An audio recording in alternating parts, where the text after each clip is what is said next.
헬스케어 플랫폼에 대한 얘기입니다. 사실은 이는 헬스케어 시장은 굉장히 비전이 높은, 그리고 가트너가 조사한 자료에도 사물 인터넷과 헬스케어가 연결되었을 때 굉장히 큰 파급 효과를 가져온다고 보고 있습니다.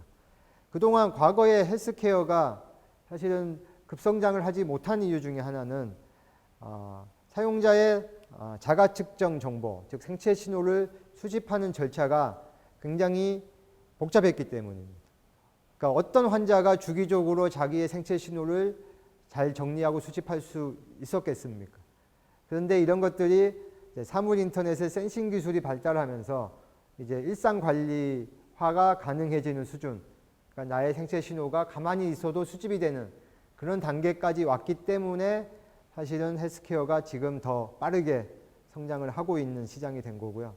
하지만 이런 헬스케어 시장에서 과거에 플랫폼을 제공하겠다고 했던 마이크로소프트나 구글은 사실 실패했습니다. 그래서 마이크로소프트 헬스볼트라는 것이 있는데 이게 상당히 오래된 서비스입니다. 주로 하는 것들은 PHR 정보를 수집하고 이 수집된 PHR 정보를 기반으로 어쨌든 다른 의료 서비스를 받을 수 있게끔 연결해주는 이런 서비스를 해주는 사이트를 마이크로소프트가 만들었습니다. 근데 이거는 거의 활성화되지 않았고요. 구글도 마찬가지로 구글 헬스라는 걸 통해서 PHR 정보를 수집하고 수집된 PHR 정보를 의사들이 사용할 수 있게끔 플랫폼을 제공합니다.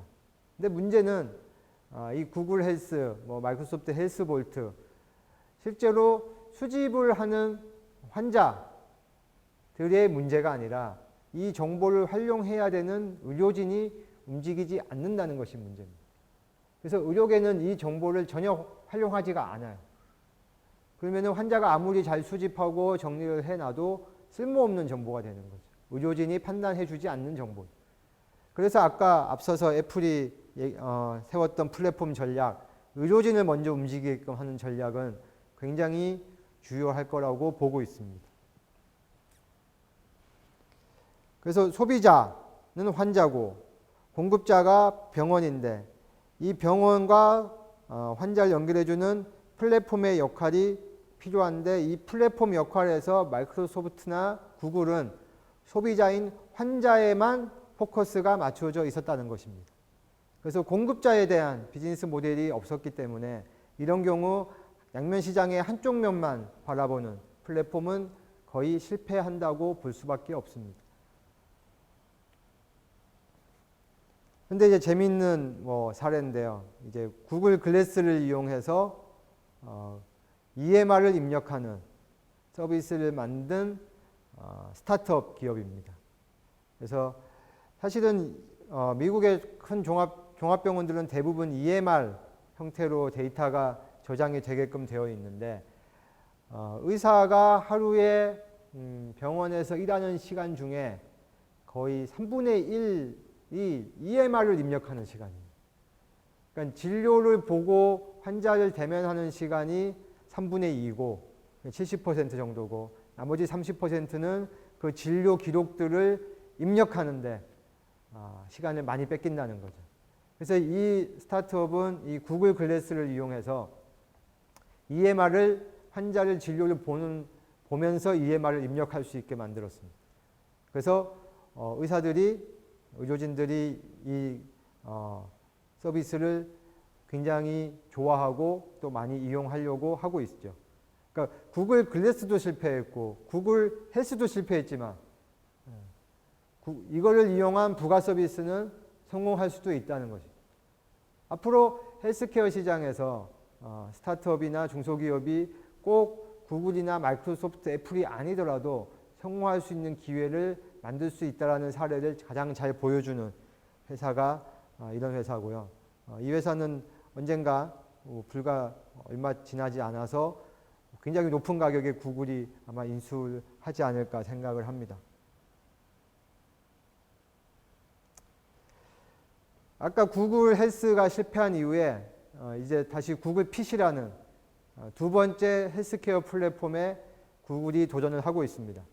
그런데 뒤에 배경을 보면 아까 애플이 플랫폼을 제공한다는 화면의 뒤에는 병원들이 있었습니다.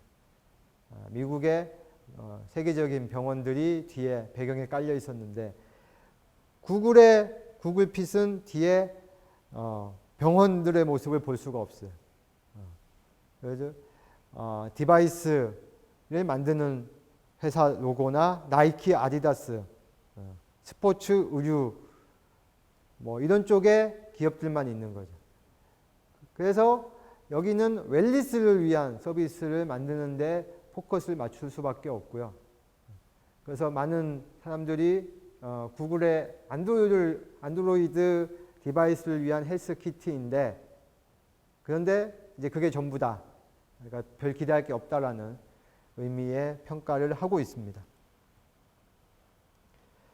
그래서 헬스케어 플랫폼이 가기 위한 단계가 존재하고요. 헬스케어 플랫폼이 되기 위해서 첫 번째는 결국은 센서를 통해서 개인의 생체 신호를 수집하기 위한 보조기기가 만들어져야 됩니다.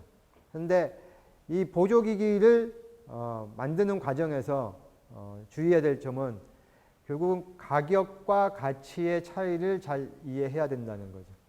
해피포크라는 게 있습니다. 오른쪽에. 이 해피포크는 제가 음식을 먹을 때 음식을 먹는 속도, 그 다음 음식에 포크에 묻어있는 양, 그 다음 식사 시간 이런 것들을 분석을 해서 저의 식습관을 개선할 수 있게 해주는 겁니다. 그리고 왼쪽에 있는 거는 원격으로 제 혈압을 측정할 수 있게 해주는 거예요. 근데 이런 제품들이 다 가격대가 뭐 20만 원, 30만 원이래요. 그럼 과연 사용자들이 이 가격을 주고 이런 생체 신호를 수집할 수 있는 또는 의료 보조기기를 구매를 할 것인가 라고 놓고 본다면 구매를 하지 않을 겁니다. 이게 의료에서 치료를 목적으로 한다면 구매를 할 수 있죠. 근데 단순히 수집을 위한 정보, 나의 건강을 유지하기 위해서 구매해야 되는 용품으로서 30만 원은 굉장히 비싼 가격이고 지불할 가치를 느끼지 못하게 됩니다. 그래서 결국은 이런 메디컬 로그를 트래킹하기 위한 다양한 센서들이 나올 텐데 초기에 필요 이상으로 스마트해지면 가격이 높아지고 그 제품은 실패하게 될 것입니다. 스마트 체중계라는 것이 있어요. 그래서 저의 뭐 여러 가지 그 체중과 뭐 여러 가지 정보들을 스마트 체중계가 저장을 하고 있어요. 그리고 이것들을 전달을 할 수도 있고요. 이런 것들이 가격이 10만 원대가 넘어요. 과연 얼마나 많은 사람들이 스마트 체중계를 살 거냐? 안 산다는 거죠. 그거보다는 일반 체중계 한 2만 원짜리에다가 통신칩만 연결해서 내 스마트폰으로 정확히 정보만 전달되게끔 하고 3만 원 가격이라면 구매를 할 겁니다.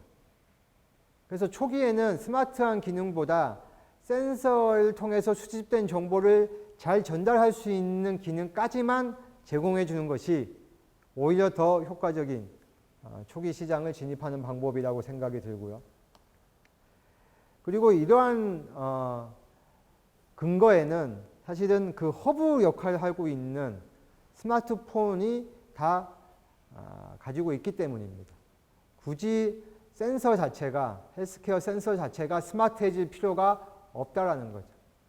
그들은 센서를 통해서 정보만 잘 수집하고 스마트폰에 연결해서 넘겨주기만 한다면 그 다양한 형태 분석과 또 서버를 통한 전달은 이제는 스마트폰이 대신해 줄 수 있을 거라고 보고 있습니다.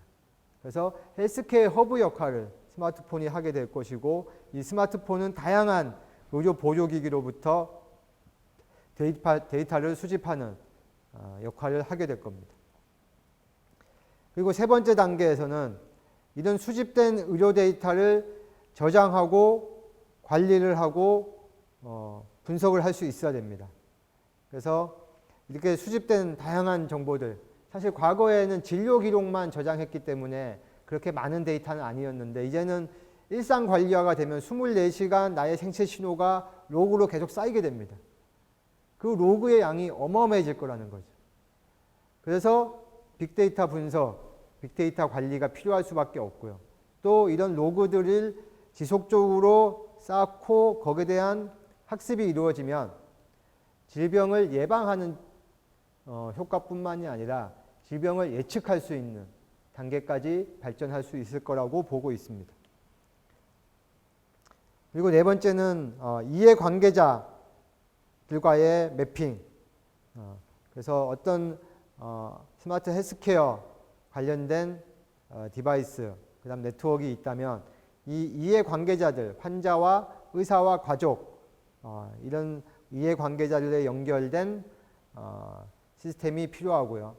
모바일 트래킹을 통해서 환자의 데이터를 가족들과 공유를 하고 그 공유된 데이터를 통해서 가족들이 어떤 액티비티를 해야 될지 결정을 할 수 있다는 것입니다.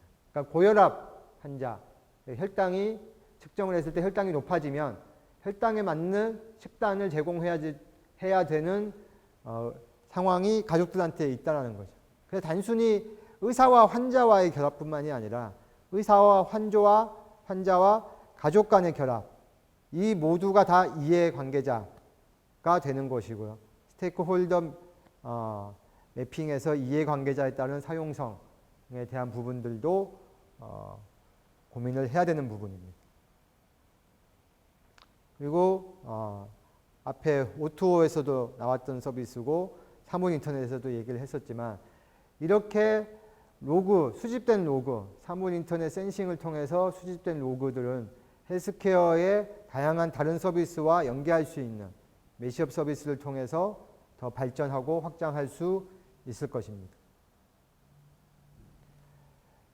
그래서 이 헬스케어 시장에서는 아직은 시작되지 않은 새로운 시장이고 새로운 경쟁이 계속 일어날 것입니다. 왜냐하면 사물 인터넷을 통한 헬스케어 시장, 그 공공 데이터를 활용할 수 있는 경험들이 그동안은 없었기 때문에 앞으로는 스타트업들이 이 헬스 분야에서도 충분히 가능성을 가질 거라고 보고 있습니다. 그래서 과거의 산업의 변화를 보면 헬스케어의 1세대 기업들은 대부분 제약회사거나 의료기기 회사였습니다. 그리고 2세대 쪽으로 가게 되면 의료기기와 의료용 소프트웨어. 근데 현재 헬스케어 산업에서 보면 제조사, 통진사, 스포츠 관련 기업, 개발회사, 보험사까지 모든 산업들이 다 헬스케어에 관련된 사업을 해야 되고 할 수 있게 된 겁니다. 그래서 애플이 여기에 보면은 제조사죠. 스마트 디바이스를 제조하는 회사고, 근데 의료기기와 사실 아무 상관이 없는 회사임에도 불구하고 3세대로 오면은 스마트 헬스 시대에는 어느 업에 종사하든 헬스케어와 직간접적으로 연결하여 산업을 확대시키고 변화시킬 수 있다라는 것입니다.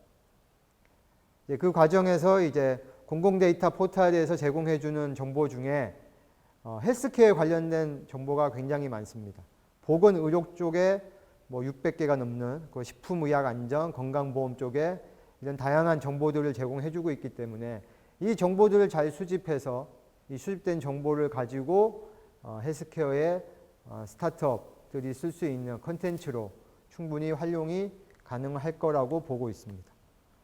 그래서 공공 데이터의 민간 활용을 증대시키는 방법으로 이제 오픈 API 그리고 이런 공공 데이터, 공공 포털에서 스타트업들을 지원해주는 사업들을 지속적으로 해야 됩니다. 감사합니다.